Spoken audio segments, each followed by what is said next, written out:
ស្គាល់ថាជាស្រុកស្រីសន្ធរខេត្តកំពង់ចាមព្រះអង្គបានគង់នៅទីនោះបានតែ1ឆ្នាំគត់ដោយសារតែមានទឹកជំនន់រាល់រដូវវស្សាព្រះអង្គបានផ្លាស់ប្ដូររាជធានីហើយមកសាងសង់រាជធានីថ្មីមួយទៀតតាមបណ្ដោយមាត់ទន្លេចតុមុខគឺទន្លេមុខ4នៅក្នុងឆ្នាំ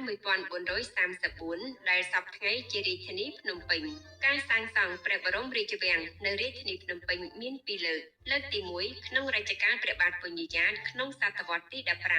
លើកទី2ក្នុងរជ្ជកាលព្រះបាទនរោត្តមក្នុងសតវត្សទី19ទើបឋិតថេរ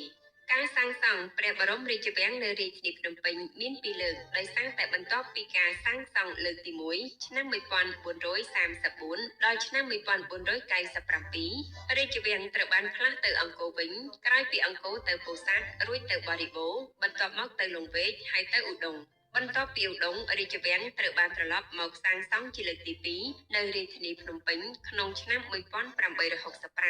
ហើយទៅបានឋិតថេរមកដល់សព្វថ្ងៃនេះ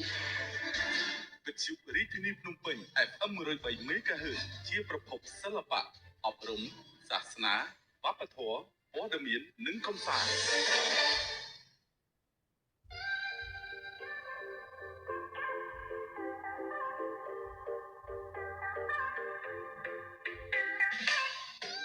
នេះជាការផ្សាយរបស់វិទ្យុរាជធានីភ្នំពេញ FM 103 MHz ផ្សាយជូនរៀងរាល់ថ្ងៃចាប់ពីម៉ោង 5 ព្រឹករហូតដល់ម៉ោង 10 យប់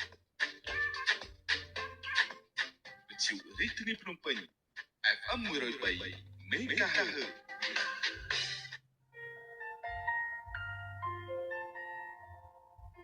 សូមប្រជាជនខ្មែរយើងមេត្តាកែប្រែទម្លាប់ខាត់ស្ដោះនៅតាមទីសាធារណៈដើម្បីជាចំណែកមួយក្នុងការជួយបង្ការនិងទប់ស្កាត់ការចម្លងមេរោគ